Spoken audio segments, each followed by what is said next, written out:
오늘 말씀 요한계시록 12장 13절부터 17절까지의 말씀입니다. 용이 자기가 땅으로 내쫓긴 것을 보고 남자를 낳은 여자를 박해하는지라. 그 여자가 큰 독수리의 두 날개를 받아 광야 자기 곳으로 날아가 거기서 그 뱀의 낫을 피하여 한 떼와 두 떼와 반 떼를 양육받음에, 여자의 뒤에서 뱀이 그 입으로 물을 강같이 토하여 여자를 물에 떠내려가게 하려 하되, 땅이 여자를 도와 그 입을 벌려 용의 입에서 토한 강물을 삼키니, 용이 여자에게 분노하여 돌아가서 그 여자의 남은 자손 곧 하나님의 계명을 지키며 예수의 증거를 가진 자들로 더불어 싸우려고 바다 모래 위에 서 있더라. 아멘. 사람에게 찾아오는 고난의 깊이와 무게는 다 다르지만 그 자체만으로 사람들은 낙심하게 됩니다. 이 고난 자체가 주는 부담은 깊이와 무게와 달리 그 자체만으로 크게 다가오기 때문이죠. 그래서 사람들은 고난을 피해 살기를 원합니다. 고난 없는 삶을 살아가기를 원하죠. 그런데도 그리스도를 위해 고난받는 것을 기뻐하며 고난과 맞서 싸우는 성도 여러분, 우리는 고난을 통해서 더욱 풍성하신 주님의 은혜를 경험하게 될 겁니다. 그러므로 현재의 고난에 낙심하지 않고 고난과 맞서 싸우며 그리스도인으로 살고자 힘쓰는 성도 여러분을 예수님의 이름으로 축복합니다. 하늘전쟁에서 사탄은 패해서 하늘에서 쫓겨나게 되고, 그리스도의 승리와 천상교회의 승리로 하늘전쟁은 막을 내리게 됩니다. 이는 그리스도의 승리가 가져온 결과로서 성도도 승리하게 될 것이다 라는 사실을 알려주는 것이죠. 하늘전쟁의 승리는 고난받는 성도의 승리를 의미하고 있는 거예요. 그래서 이 전쟁은 그리스도의 탄생과 승천을 통해서 시작된 전쟁으로서 그리스도와 천상교회의 승리로서 끝나게 됩니다. 그리고 이 천상교회의 승리의 비결을 세 가지로 알려주는데, 어린 양의 피와 성도가 증언하는 말씀과 죽기까지 생명을 아끼지 않음으로 이겼다라고 말씀을 하죠. 이처럼 천상교회, 이 성도의 승리는 오직 그리스도의 피와 복음을 통해서만 주어진다라는 사실을 말씀해주고 있는 거예요. 그리고 본문은 땅으로 내쫓긴 용의 반격에 대하여 말씀을 합니다. 하늘전쟁에서 땅으로 내쫓긴 용은 아들을 낳은 여자를 박해하기 시작을 하죠. 이 때문에 여자는 3년 반 동안 하나님이 예비하신 광야에서 보호받게 됩니다. 그런데도 용은 포기하지 않고 입을 벌려서 여자의 뒤에서 물을 강같이 토하여 여자를 떠내려가도록 시도하게 되죠. 그러나 이마저도 땅이 여자를 도와 용의 입에서 나온 강물을 삼킴으로 실패하게 됩니다. 용은 이 여자에 대한 분노로 돌아가서 그 여자의 남은 자손 곧 하나님의 계명을 지키며 예수의 증거를 가진 자들과 더불어 싸우게 됩니다. 싸우기 위하여 바다 모래 위에 서게 되죠. 이를 통해서 말씀하시는 바는 무엇일까요? 현실적으로 완전한 안전은 불가능합니다. 그래서 사람들은 끊임없이 안전을 추구하고 안전하기 위하여 노력하죠. 그러나 삶에서 예상치 못한 변수는요, 우리의 안전을 위협하고 안전할 수 없다는 사실을 깨닫게 돼요. 온 땅의 언어가 하나였으며 말도 하나였던 시대에 이 사람들은 신할 땅에서 평지를 발견하여 그곳에 거주하게 됩니다. 그리고 그들은 우리가 벽돌을 만들어 단단히 굽자, 우리가 우리의 성읍과 탑을 건축하여 그 꼭대기가 하늘을 닿게 하여 우리의 이름을 내고 온 지면에 흩어지지 않도록 하자라고 하였습니다. 그들은 지난날 있었던 노아 시대의 홍수를 기억하면서 안전을 위한 대책을 세우고자 했죠. 도시를 건설하여 언제 일어날지 모르는 위협을 극복하고 안전을 추구하고자 한 거예요. 그래서 안전을 위한 도시 건설에 박차를 가하게 됩니다. 모두가 이름을 내고 흩어짐을 면하자라고 했던 것처럼 그들은 안전을 위하여 몸부림치기 시작합니다. 이미 하나님께서는 그들에게 다시는 홍수로 세상을 심판하지 않을 것을 말씀하셨음에도 불구하고 그들은 그들만의 안전을 추구하게 되죠. 그리고 그들의 기대대로 성과 탑은 성과 탑의 건축은 순조롭게 진행되게 됩니다. 모두가 한마음이 되어 행한 이 일은 그들의 자부심이 되었고 기쁨이 되어서 건축은 순조롭게 진행되게 되죠. 그러나 예상치 못한 일이 일어납니다. 안전을 위해 수고했던 그들의 공사가 중단되게 된 거예요. 이름을 내고 흩어짐을 면하고자 했던 그들이 온 땅으로 흩어지게 된 겁니다. 하나님께서 그들의 언어를 혼잡하게 하셔서 각기 언어와 민족과 나라와 지방대로 나누어지게 하신 거죠. 그러니까 이 일로 안전을 위한 그들의 계획은 무산되었고 그들은 곳곳으로 흩어지게 되죠. 이처럼 안전을 위한 인간의 노력은 때론 무의미할 때가 많아요. 그것은 저항할 수 없는 거대한 힘 앞에 인간이 너무나 미약한 존재이기 때문입니다. 안전을 위한 우리의 수고가 거대한 파도에 휩쓸려 내려가는 모래와 같을 때가 많으니까요. 우리가 이틀 전에 국가정보를 관리했던 곳에서 불이 났잖아요. 근데 왜 불이 났습니까? 안전을 위하여 리튬 배터리를 교체하기 위하여 했다가 불이 난 거잖아요. 그러니까 인간이 안전을 추구한다는 것이 때로는 이렇게 예기치 못한 변수들로 인하여서 더 큰 위기를 경험하게 될 때가 많다는 거예요. 그런데 본문을 보십시오. 근데 본문에서는 완벽한 안전을 말씀해주고 있어요. 완벽한 안전. 사탄의 강력한 공격에도 연약한 여자는 안전하다라는 겁니다. 하나님께서 독수리 날개로 그녀를 받아서 광야에서 보호하신 거죠. 그 보호하심을 듣고 사단이 공격을 하려고 했으나 오히려 실패를 거듭하게 됩니다. 그래서 사탄은 마지막 공격을 하게 돼요. 여자의 뒤에서 그의 입을 열어 물을 강물같이 쏟아내게 되죠. 그래서 여자를 떠내려가게 하고자 했던 거예요. 그러나 땅이 여자를 도와서 그 물을 삼킴으로 인하여서 사탄의 마지막 공격은 실패하게 됩니다. 사실 객관적인 전력 면에서 사탄의 공격을 여자가 감당할 수는 없어요. 그러나 하나님의 보호하심 아래서 여자는 안전할 수 있었고 사탄은 결국 대상을 바꿔서 새로운 반격을 준비하게 되죠. 여자에 대한 분을 삼킨 채 여자의 남은 자손들을 공격의 대상으로 삼게 됩니다. 이처럼 세상의 안전은 불안전하지만 하나님의 보호는 안전하고 완벽하다라는 사실을 우리에게 알려주고 있는 거예요. 이를 통해서 말씀하시는 바가 무엇일까요? 하나님께서 사탄의 공격 속에서도 하나님의 백성을 보호하신다는 사실을 알려주고 있는 거예요. 고난은 있으나 패배는 없고 오직 승리만이 있다는 사실을 알려주는 겁니다. 우리가 하나님의 완벽하고 안전한 보호 속에서 살아가고 있다라는 것이죠. 하늘전쟁에서 패하고 쫓겨난 사탄은 새로운 반격을 시도합니다. 사탄은 패한 것의 분을 견디지 못해서 공격 대상을 새롭게 정하고 필승의 신념을 가지고 반격을 시도하게 되죠. 그러니까 지난주에 나는 12장 7절부터 12절은 요한계시록 12장 5절의 확장으로서 그리스도의 탄생과 승천을 통해서 하늘전쟁에서 사탄이 패하여 내쫓기고 그리스도의 승리와 천상교회의 승리로 나타남을 보여주고 있어요. 그리고 본문은 이제 12장 6절의 확장을 보여주고 있는 겁니다. 말씀을 보시겠습니다. 요한계시록 12장 6절입니다. 그 여자가 광야로 도망하며 거기서 1260일 동안 그를 양육하기 위하여 하나님께서 예비하신 곳이 있더라. 아들 낳은 여자가 광야 하나님이 예비하신 곳에서 1260일 3년 반을 사탄의 공격으로부터 보호받게 된다라고 말씀하죠. 그러니까 이 내용을 본문은 계시록 12장 9절과 연결하여서 구체적으로 말씀해주고 있어요. 요한계시록 12장 9절을 보시겠습니다. 큰 용이 내쫓기니 옛뺀 곳 마귀라고도 하고 사탄이라고도 하며 온 천하를 깨는 자라 그가 땅으로 내쫓기니 그의 사자들도 그와 함께 내쫓기니라.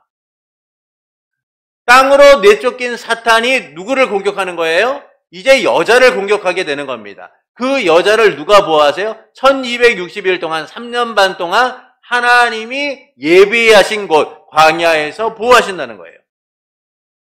예수 그리스도의 탄생과 승천을 통해 하늘 전쟁에서 패한 사탄은 하늘에서 내쫓긴 분노로 여자를 박해하게 되는 겁니다. 만국을 다스릴 권세를 가진 여자의 아들보다는 약하고 쉽게 이길 수 있는 상대인 여자를 공격하는 것이죠. 그런데 사탄은 예기치 못한 상황에 놓이게 되는 거예요.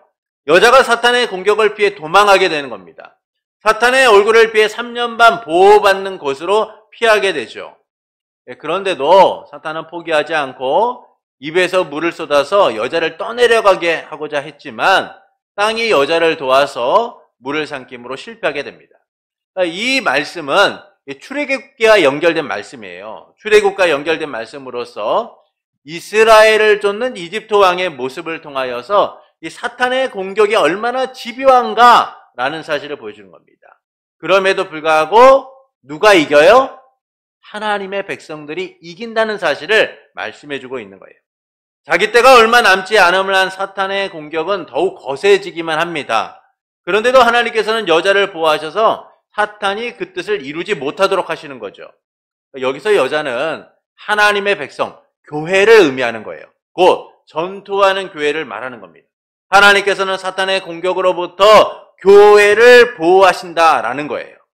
이 보호는 너무나 완벽하여 아무리 사탄이 거센 공격을 하고 다양한 공격을 펼쳐도 하나님의 백성 교회를 무너뜨릴 수가 없다라는 겁니다. 이 같은 하나님의 보호하심에 대하여 본문은 두 가지를 말씀해주고 있어요. 우리를 향한 하나님의 궁극적 보호가 어떤 것이다 라는 사실을 알려주고 있는 것이죠. 고난에 있는 성도가 절대 세상에 삼켜지고 무너지지 않는다는 겁니다. 사탄이 어떤 공격을 해도 이 전쟁의 승자는 하나님의 보호하심에 있는 교회, 하나님의 백성이다 라는 것이죠. 그래서 본문은 하나님의 보호하심을 두 가지로 알려주는 거예요. 첫째, 광야가 양육, 보호의 장소다 라는 사실을 알려줍니다. 본문 14절을 보시겠습니다. 함께 읽겠습니다. 그 여자가 큰 독수리의 두 날개를 받아 광야 자기 곳으로 날아가 거기서 그 뱀의 낫을 피하여 한 때와 두 때와 반 때를 양육받음에, 하나님께서 여자를 큰 독수리의 날개로 받아 광야에 두셨다라고 말씀을 하죠. 광야는 하나님께서 보호하시기 위하여 예비하신 곳으로서 하나님의 보호와 인도함을 받는 중요한 곳이다라는 거예요. 그곳에서 한 때, 두 때, 반 때, 1260일 동안 그들이 보호를 받게 된다라고 말씀해주고 있는 것이죠. 이는 출애굽기 19장 4절과 연결된 말씀이에요. 하나님께서 그의 백성들을 어떻게 보호하시고 인도하셨는가를 구체적으로 보여주고 있는 겁니다. 출애굽기 19장 4절을 함께 읽겠습니다. 내가 애굽 사람에게 어떻게 행하였은가? 내가 어떻게 독수리 날개로 너희를 업어 내게로 인도하였음을 너희가 보았느니라. 앞서서 오늘 본문의 말씀이 출애굽과 연결됐다라고 말씀을 하고 있음을 여러분 꼭 기억하셔야 됩니다. 왜냐하면 하나님의 궁극적 보호는 어떠한 집요한 공격과 적대 세력도 반드시 이기고 승리를 거두기 때문이죠. 하나님께서 이집트에서 고통당하는 이스라엘 백성을 위해서 친히 싸우시고 그들을 구원하시죠. 그러나 이집트 왕은 패배를 인정하지 않고 이스라엘을 추격하게 됩니다. 그리고 결국은 홍해에서 수장되어 더는 쫓지 못하게 되죠. 그러니까 이 같은 하나님의 구원하심을 하나님은 뭐라고 말씀하세요? 어떻게 독수리 날개로 너희를 업어 인도하였는지 너희가 보았다라고 말씀하세요. 이 독수리 날개로 업어 인도하였다라는 말씀은 하나님의 구원하심과 인도하심과 보호하심이 얼마나 놀라운가라는 사실을 말씀해주고 있는 거예요. 그것이 하나님의 보호하심을 누리는 일이고 그 보호받는 장소가 어디라는 거예요? 광야라는 겁니다. 그러니까 이 점에서 본문의 독수리 날개로 받아 광야에 두셨다라는 것은 하나님의 구원하심이 얼마나 놀랍게 나타나는가, 이 하나님의 적극적이고 절대적인 보호가 어떤 모습인가라는 사실을 말씀해주고 있는 거예요. 곧 이스라엘 백성을 보호하여 광야에서 함께 하시고 인도하셨듯이 하나님의 백성 교회를 하나님께서 함께 하시며 보호하실 것이다 라는 것을 말씀해주고 있는 것이죠. 그러니까 이 보호는 적극적이고 절대적인 보호인 거예요. 가장 완벽한 보호다라는 겁니다. 그리고 우리는 이 보호의 장소가 광야라는 점을 주목할 필요가 있습니다. 실제 광야는요, 사람이 살 수 없는 척박한 곳이에요. 그런데 하나님께서 광야를 예비하시고 그곳에서 보호하셨다라는 것은 세상이 볼 때는 이해할 수가 없는 거죠. 광야는 죽음의 장소이고 고통의 장소이고 사람이 살 수 없는 장소예요. 그런데 하나님이 이 광야를 통하여 하나님의 백성을 구원과 은혜의 장소로 만드셨다는 거예요. 보호하시는 장소로 만드셨다라는 겁니다. 그것은 광야 같은 그곳에 하나님이 함께 하시고 보호하심을 통하여 광야가 은혜의 장소, 구원의 장소가 되도록 하셨다는 것이죠. 그곳에서 교회 하나님의 백성은 하나님의 선하신 통치를 누리고 하나님의 왕되심을 누리게 되는 거예요. 이스라엘 백성이 광야에서 왕되신 하나님으로 인하여 먹고 마시고 삶의 필요를 공급받은 것처럼 하나님께서 교회를, 하나님의 백성을 그렇게 보호하시고 인도하실 것이다 라는 사실을 알려주고 계신 거예요. 예수님께서도 하나님 백성된 우리의 삶을 뭐라고 말씀하셨습니까? 목숨을 위하여 무엇을 먹을까, 무엇을 마실까 염려하지 말아라. 몸을 위하여 무엇을 입을까 염려하지 말아라. 하나님께서는 너희에게 이 모든 것이 있어야 할 줄을 아시느니라 라고 말씀하죠. 결국 하나님의 백성들이 살아가는 삶의 방식은요, 하나님의 인도하심과 보호하심을 통하여 살아가는 거예요. 세상처럼 무엇을 먹고 무엇을 마시고 무엇을 입을까 근심하고 염려하는 것이 아니라 광야 같은 인생 속에서 하나님이 우리의 삶을 공급하시고 인도하시고 보호하시는 그 은혜를 누리며 살아간다라는 거예요. 그래서 광야는 하나님이 예비하신 거예요. 하나님이 보호하시는 곳이고 하나님이 양육하시는 곳이다라는 겁니다. 모두가 인생의 광야에 있지만 가장 안전한 보호 아래에 있다라는 것이죠. 우리의 광야는 하나님이 예비하신 곳, 하나님의 보호를 받는 유일한 곳이기 때문이에요. 그래서 광야만 보아서는 안 되는 겁니다. 이스라엘 백성은 광야로 인하여 많은 실망을 했던 적이 많아요. 그들은 광야만을 보다 보니까 삶에 대하여 매우 부정적이었습니다. 그래서 하나님이 구름기둥과 불기둥으로 인도하시고 그들의 필요를 채워주심에도 불구하고 불평과 불만과 원망을 쏟아놨죠. 물이 없어서 불평하고 고기가 없어서 불평하고 길이 힘들어서 불평하고 끊임없이 하나님 앞에 불평하고 원망하는 자들이었어요. 왜 그렇습니까? 광야만 보았기 때문이죠. 부족함이 드러날 때마다 현실적 원망을 쏟아놓은 거예요. 광야만 보았기 때문이에요. 광야만 보니까 원망만 쌓이게 되는 거예요. 그러나 하나님은 그들이 광야만을 보는 그 순간에도 그들의 필요를 채우시고 보호하셨어요. 광야가 아니라 하나님의 은혜를 누리도록 만드신 거죠. 그래서 우리는 광야만 보아서는 안 돼요. 지금의 인생의 광야 예기치 못한 고난으로 인하여 어려움을 겪는 분들도 있을 거예요. 말할 수 없는 고난으로 인하여 광야만 보며 아파하는 분들도 계실 겁니다. 그러나 광야는요, 말씀을 받는 곳이고 하나님의 함께 하심을 누리는 곳인 거예요. 하나님께서는 광야가 아닌 은혜의 장소, 승리의 장소가 되도록 우리를 보호하시고 인도하고 계시니까요. 그때 우리는 알게 될 거예요. 광야가 하나님이 예비하신 은혜의 장소임을, 하나님이 우리에게 허락하신 유일한 피난처이고 구원의 장소임을 알게 될 겁니다. 이처럼 하나님께서는 그의 택한 백성 교회를 위하여 광야를 예비해 두고 계신 거예요. 그래서 고난으로 인하여 인생의 광야를 만날 때 광야만을 볼 것이 아니라 하나님의 보호하심을 바라볼 수 있어야 하는 겁니다. 그리고 그 보호의 기간을 보면은 한때, 두때, 반때다라고 얘기하죠. 이는 사탄의 공격이 무한한 것이 아니라 제한되었다라는 사실을 이야기해주고 있는 거예요. 이 기간은 3년 반으로서 예수 그리스도의 소림부터 재림까지의 시간을 이야기해주고 있는 겁니다. 그래서 사탄의 공격이 거세지만 그때가 얼마 남지 않았다는 사실을 말씀해주고 있는 거예요. 사탄은 결국 하나님 백성 교회를 이기지 못하고 좌절하게 될 것이다 라는 겁니다. 하나님이 친히 그의 백성을 위해 싸우시고 지키시기 때문인 거죠. 이 부활의 주님의 교회는 보호받고 고난의 시기를 지나서 영원한 영광의 시기를 맞이하게 되는 거예요. 하나님이 예비하신 광야에서 승리의 기쁨을 누리게 되는 겁니다. 이 둘째는 하나님의 보호하심의 완벽함을 알려주고 있어요.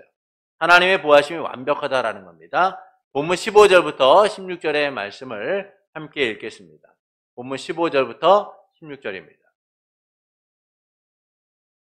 여자의 뒤에서 뱀이 그 입으로 물을 강같이 토하여 여자를 물에 떠내려가게 하려 하되 땅이 여자를 도와 그 입을 벌려 용의 입에서 토한 강물을 삼키니.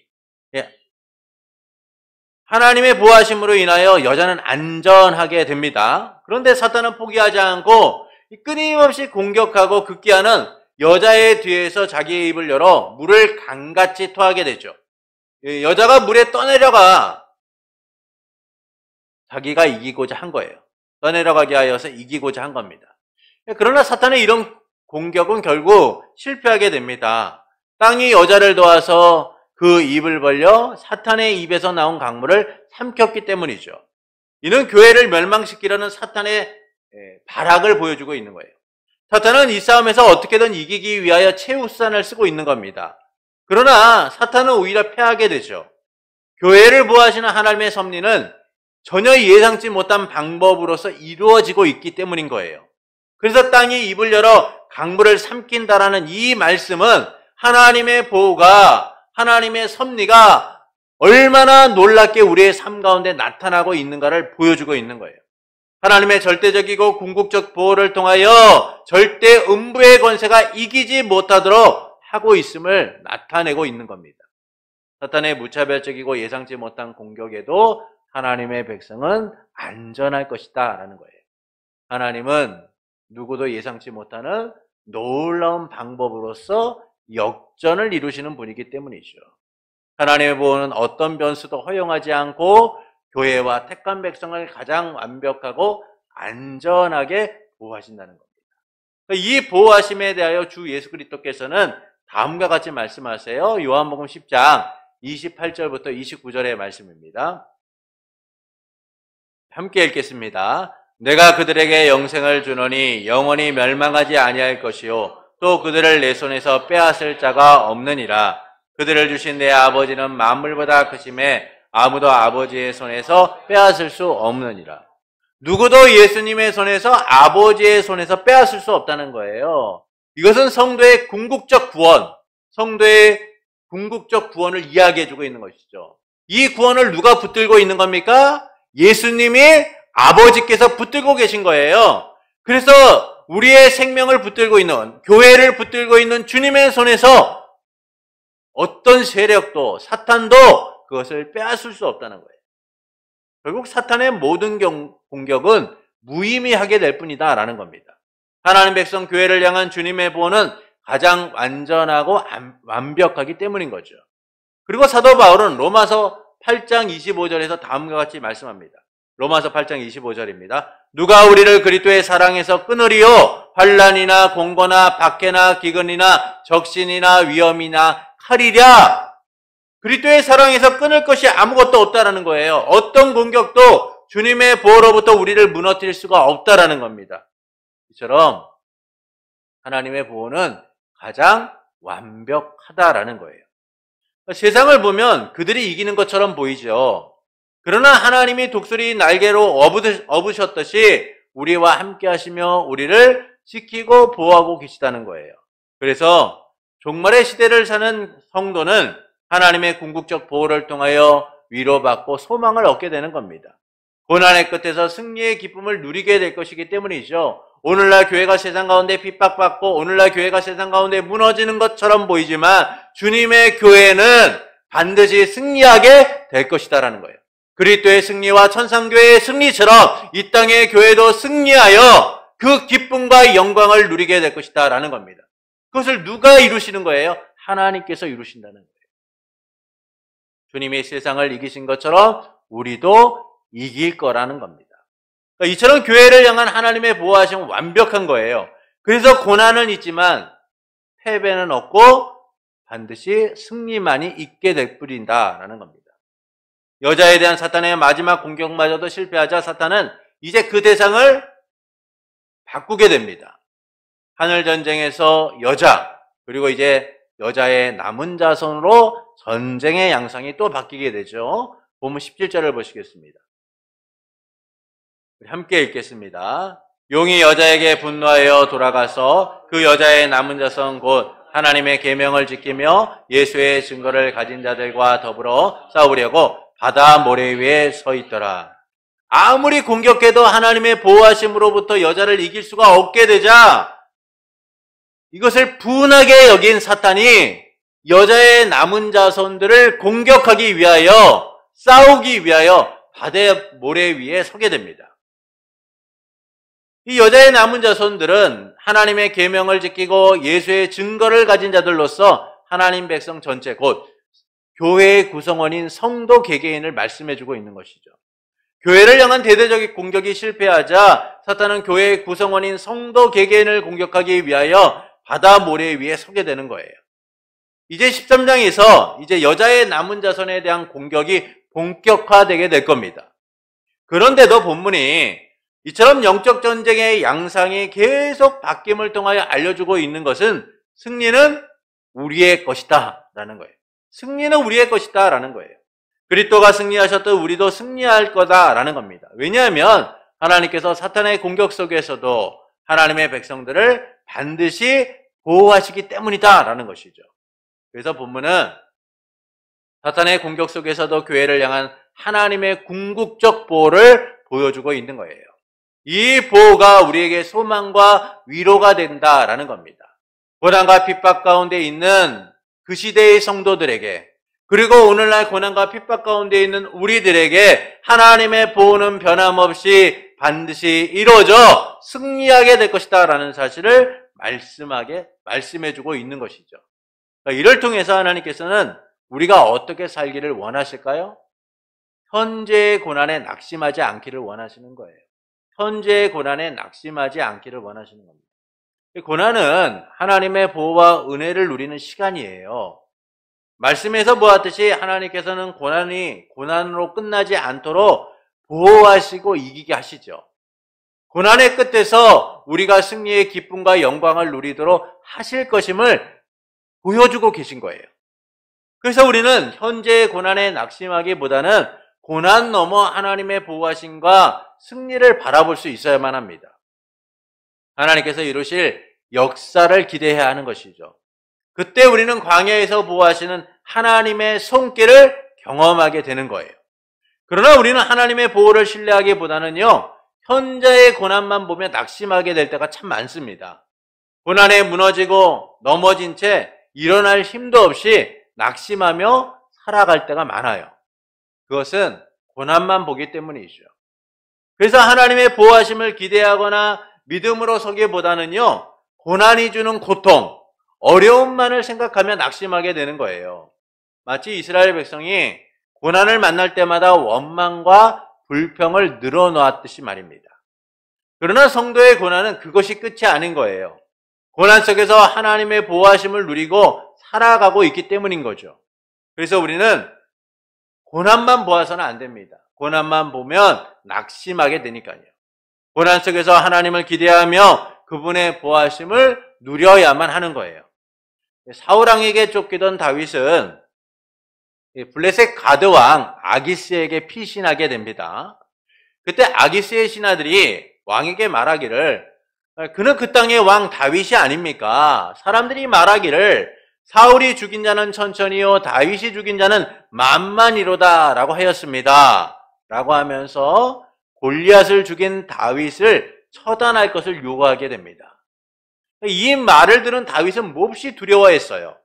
왕의 마음이 언제 바뀌어서 자신을 죽일지 몰랐으니까요.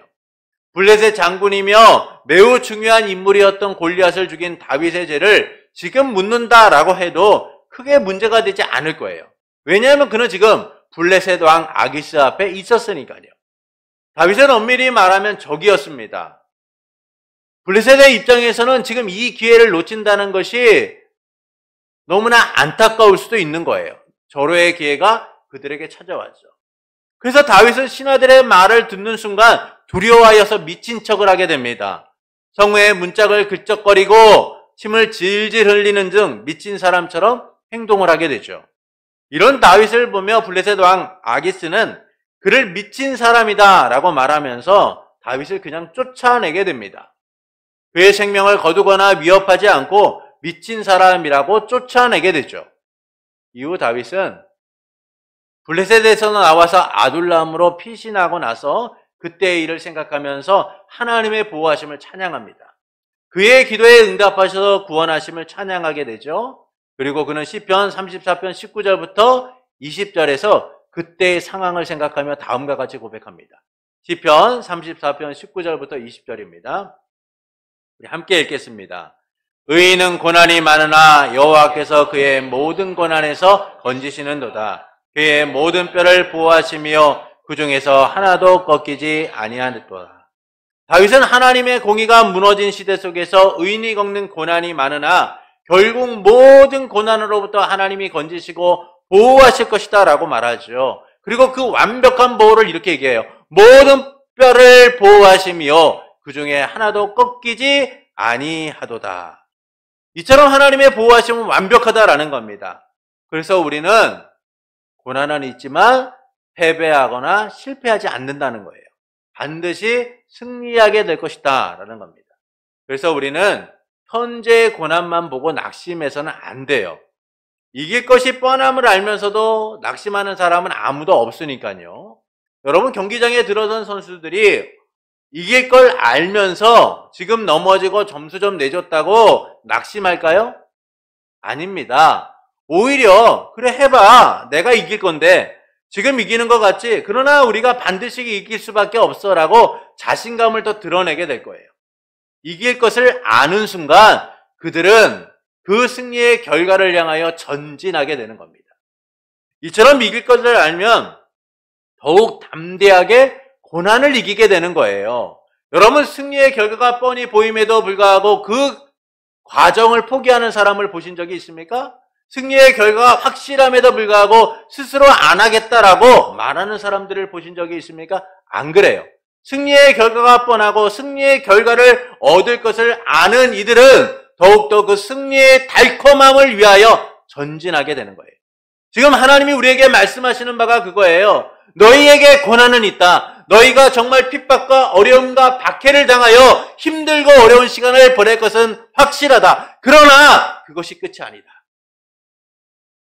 내가 너희를 보호하여 독수리의 날개를 받아 너희를 인도하고 보호하는 것처럼 너희는 반드시 승리하게 될 것이다. 이게 지금 주님이 우리에게 말씀하시는 바예요. 그래서 우리는 현재의 고난에 낙심하는 것이 아니라 주께서 우리를 보호하셔서 반드시 이길 것이다 라는 그 확신과 믿음을 가지고 살아갈 수 있어야 하는 겁니다. 그때 우리는 고난에 낙심하지 않고 더 확신과 믿음으로 나아가게 될 거예요. 고난과 맞서 싸우고 고난 앞에 담대한 삶을 살아가게 될 겁니다. 우리의 고난은 끝이 아닌 영광을 위한 가정이며 승리를 위한 가정이기 때문이죠. 누가 그 승리를 가져옵니까? 하나님께서 우리에게 승리를 약속하셨고 승리를 가져다 주시기 때문이죠. 우리의 힘으로 세상을 싸우라고 말씀해주고 있는 게 아니에요. 야, 힘들지 어렵지? 그래도 한번 힘든데 어려운데 네 힘으로 싸워봐 라고 주님이 말씀하고 있는 게 아니에요. 우리의 모든 상황과 형편을 아시는 주님이 그 힘들고 고단한 삶을 살아가고 있는 우리를 향하여 너 혼자 싸우는 게 아니야. 내가 너와 함께 할 거야. 내가 너를 보호할 거야. 너가 승리하도록 만들 거야. 그러니 주저하지 마. 그러니 다시 일어나 라고 말씀해 주고 있는 거예요. 그러므로 현재의 고난만 보고 낙심하기보다는 고난 속에 함께 하시고 보호하시는 반드시 승리하게 하시는 주님에 대한 확신으로 살아가는 성도가 되는 것은 어떨까요?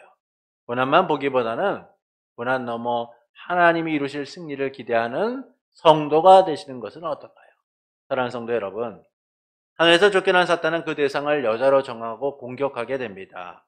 그러나 하나님께서는 그녀를 독수리 날개로 받아서 광야에 두시고 보호하시죠. 그래서 사탄의 공격은 무력화되고 사탄은 공격의 대상을 여자에게서 여자의 남은 자손에게로 돌리게 됩니다. 이는 하나님께서 사탄의 공격 속에서도 하나님의 백성을, 교회를 보호하심을 알려주고 있는 거예요. 하늘 전쟁에서 패한 사탄은 땅으로 쫓겨나 여자를 공격하게 됩니다. 여자는 하나님의 백성 교회로서 이 사탄의 집요한 공격을 받게 됩니다. 그러나 그 공격은 실패하게 돼요. 하나님께서 교회를 적극적이고 완벽하게 보호하시기 때문이죠. 그래서 본문은 하나님의 보호하심에 대하여 두 가지로 알려줘요. 첫째, 광야가 보호의 장소다라는 사실을 말씀해주고 있어요. 광야는 척박하고 살기 어려운 땅입니다. 사람들에게 있어서 광야는 죽음의 장소와 같은 곳이죠.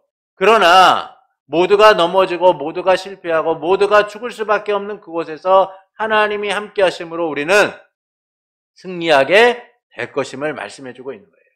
광야가 은혜의 장소, 보호의 장소라는 사실을 보여주고 있는 것이죠. 이것은 오늘도 삶의 환경 속에서 인생의 광야길을 가고 있는 우리의 삶의 형편과 처지가 어떻듯 주님의 함께 하심으로 우리는 보호받게 될 것이다 라는 사실을 말씀해주고 있는 겁니다. 둘째는 하나님의 보호하심의 완벽함을 알려줘요. 사탄이 매번 실패하게 되자 그는 마지막으로 자기의 입을 열어서 물을 토해내어 여자를 떠나려 보내고자 합니다. 그러나 땅이 입을 열어서 사탄이 토한 물을 삼킴으로 그마저 실패하게 되죠. 세상의 어떤 공격조차도 하나님은 전혀 예상치 못하는 방법으로서 하나님의 섭리로서 그 일들을 이루심을 보여주고 있는 거예요. 이처럼 하나님의 보호하심은 완벽합니다. 이 보호 아래서 교회는 보호받게 될 것이고 반드시 승리하게 될 것이다 라는 것이죠.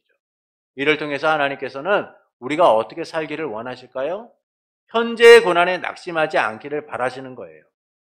그러나 우리는 하나님의 보호하심을 신뢰하고 믿기보다는 현재의 고난만 보고 낙심할 때가 많습니다.